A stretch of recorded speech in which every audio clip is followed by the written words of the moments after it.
Right, greetings and salutations. This is Seldon again. One of the top 10. I'm a top 10 platinum player. My tip this time is talking about UK turn one, because there's been a little bit of controversy. I did a video earlier where I talked about the fact that I didn't like attacking C zone 61 as UK, which is the standard textbook play, and I prefer doing this C zone 37 attack. And quite a few people said, well, why would you do that? A little incredulous about it, especially if we're going for, a lot of them have got a it's called a kill Germany first type mentality. Well, a couple of reasons. If we attack C zone 37, and if we use this fighter here as well, you have to use this fighter here as well, and this one, you basically got to throw everything into it. And generally, if you sack the aircraft carrier as one of the first casualties, you end up with about a 50 to 60% success rate, which means that you'll knock out this aircraft carrier battleship and two fighters. Occasionally the battles go extremely well, and sometimes they go horribly, right? So a lot of people don't like it for that basis. A lot of people like the idea of instead killing this transport and destroyer. Let me explain the reasons why I like the C zone 37 attack. First off, I think a lot of people don't appreciate the urgency of providing defense to Russia. We really need to do whatever we can to hold the centre and hold Russia until about turn 7, 8 or 9, when the US and UK reinforcements start coming through with strength up here, right, from the transports. If we can knock those two fighters out, I've just noticed that it has a tremendous effect on keeping Russia. It's two less fighters that will be on the Russian front line within a turn or two anyway.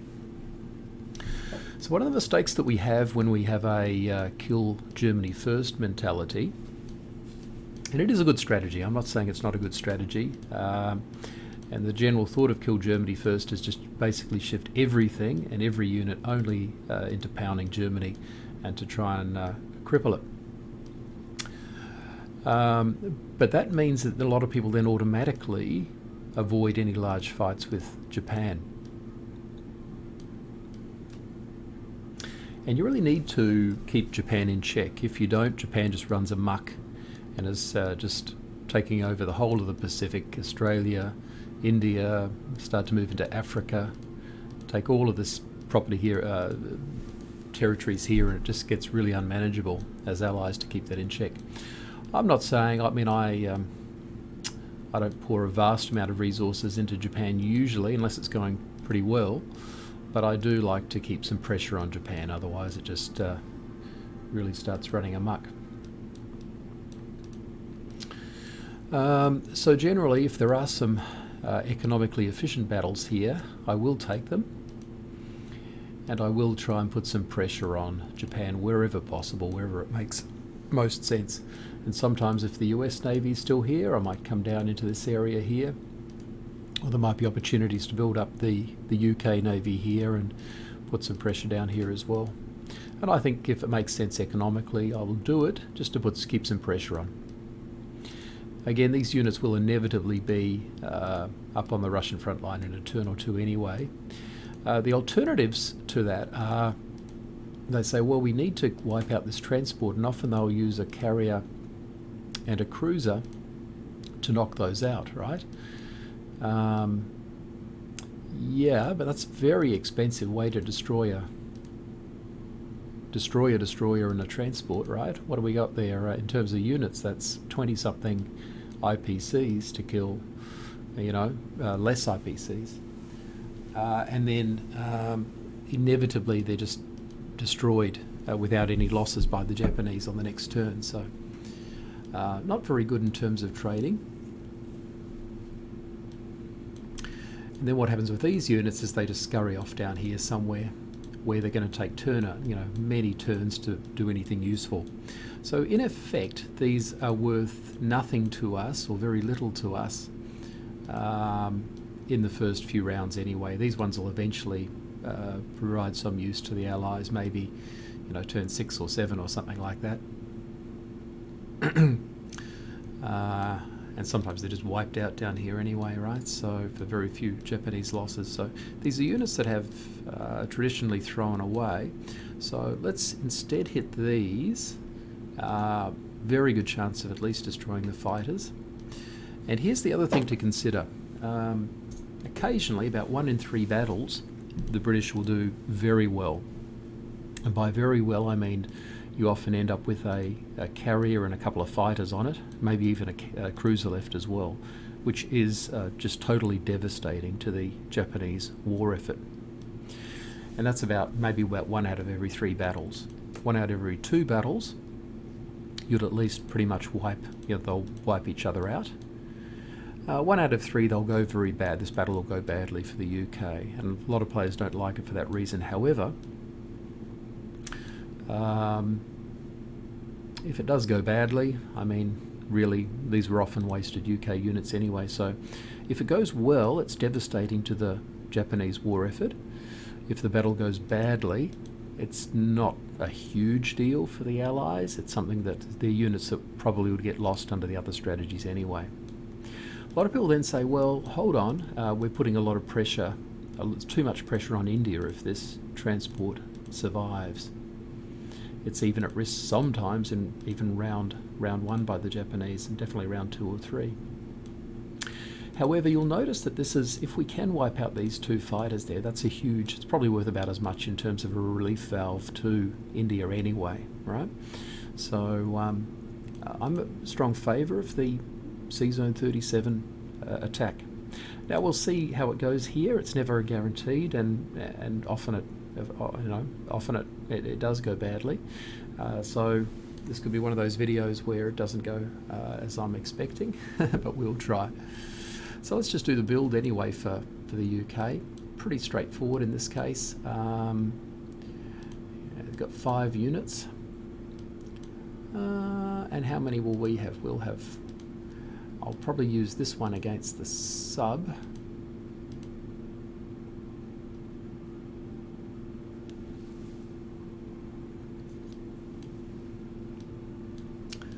So we'll have 1, 2, 3, 4. So I think I'm going to need. So I'm going to need a destroyer and a carrier, and then we get 3 units for India. That'll allow us, and I almost inevitably build a British fleet in the first turn. Almost inevitably. Even if it's a dicey battle, it means they're throwing away aircraft, which they'll very rarely do anyway, so works pretty well. And I think we can even take France for free this time, which is not a bad deal. Oh, sorry, the third complaint against going with Sea Zone 37 is it means you can't attack this Sea Zone 17 fleet with this fighter, and this bomber, right? But I don't like doing that anyway. I'll explain a little bit of a better way. The other way to do it is use the Americans, so bomber to French West Africa. This fighter goes to here. And a lot of people say, well, won't it get destroyed by German troops sitting there? Yes, but you'll have your cruiser up here, so very few German players will do that. And we'll also pull this fighter over to land in Transjordan once we've captured it by the UK. So this fleet will be destroyed by the Americans rather than the British, which is a better use of forces. If they can actually dump a few more troops into Africa, I like that. It gets them off the Russian front line. Okay, so let's go there. Clearing out subs is a priority. I think I can only use the bomber to do it, that's fine. Let's take, it'll pay for itself.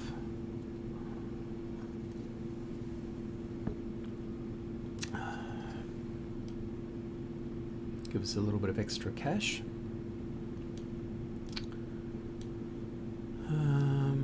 We'll have to go into here.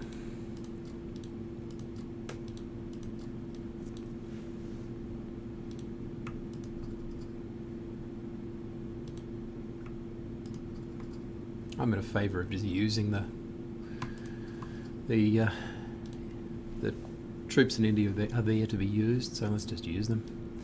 It's no point having a huge hold-up of forces sitting there in India not doing anything, and it doesn't bother me too much if I lose India as the allies anyway. It's a real bottleneck for the Japanese forces anyway. It's often something you go for and then they regret getting it afterwards because it's a real bottleneck for their forces.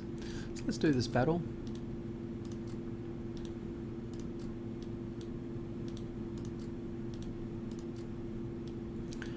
We have 6 there, and I believe that that's about it.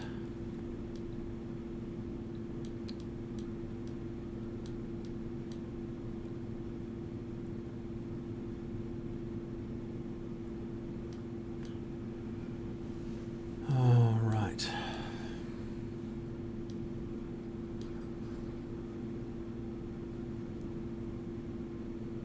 Head or shoulders a poor battle. But overall, oh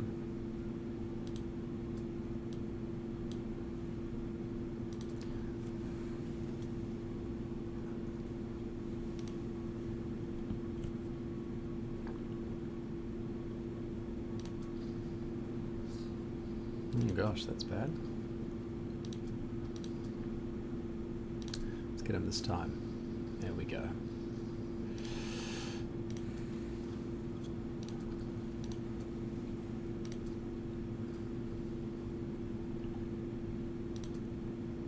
I'm never too concerned about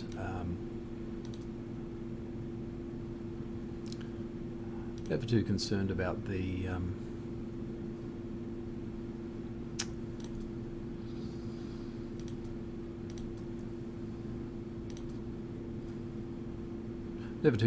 Germans putting forces into Africa. There's just so many ways that you can get US forces in there or British forces in there far more efficiently than the Axis can. So it's almost nice if they pump troops into there. It's taking them off the Russian front lines. Alright, now let's just see what this can look like. This could prove me wrong, but because this battle doesn't always go well. Let's give it a try. Oh, that's a nice... Oh, not a good start. But we'll lose him, and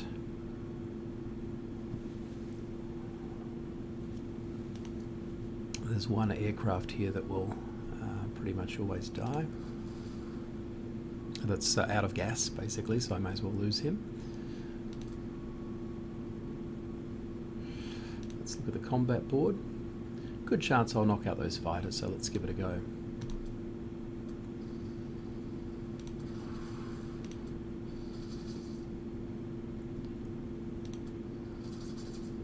It's a question of whether I continue on or not, but I've killed the fighters.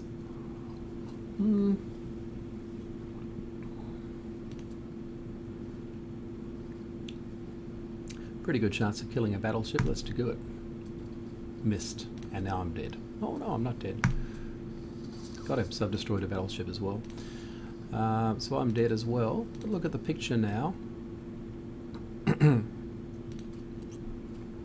Overall, they've done a good job. Those are forces that would have been lost anyway. It's 2 fighters that are no longer on the front lines. This is one of the standard sort of results on a battle. And look at the result now. This transport ship is no longer has to scurry away. So actually I don't have to do that. If I put him here, he's safe. See zone 30, he's safe. Here he's technically could get hit by this fighter. Here he could get easily hit by even this fighter. But see zone 30, he's safe, and he's threatening here and here and here. So it sets you up for causing a lot of grief. Further, this one here is pretty safe. In fact, he's safe as well. So you end up with 2 units that are actually going to cause a vast amount of grief to the Axis now. I can put him up there, and he can go, and this transport can go to C zone 33, pick him up, dump him into there if required. this guy can take a couple of troops and just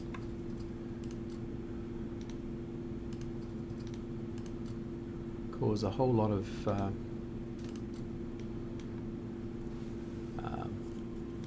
threats to this and Borneo and East Indies.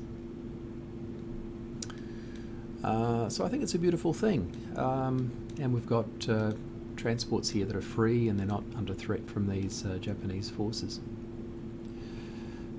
So strongly recommend that as an approach.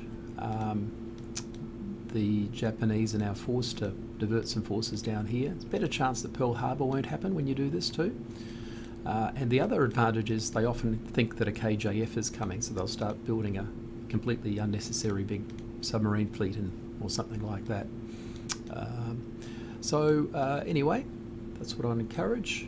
There's my moves to correct. Where can this guy go that's somewhat useful?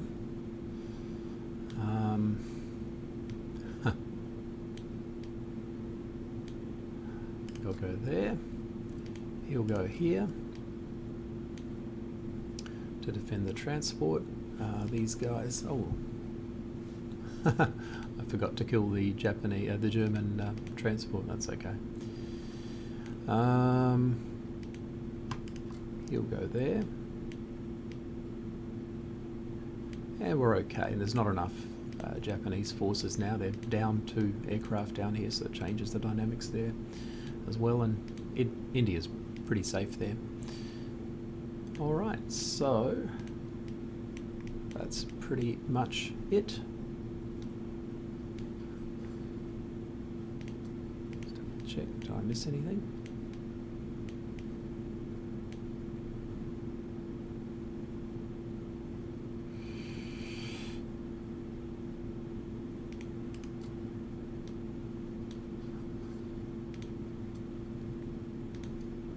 Carrier with the 2 aircraft, destroyer, 3 infantry, and that's how you do that's definitely one of the key strategies in the worldwide war doctrine that I use.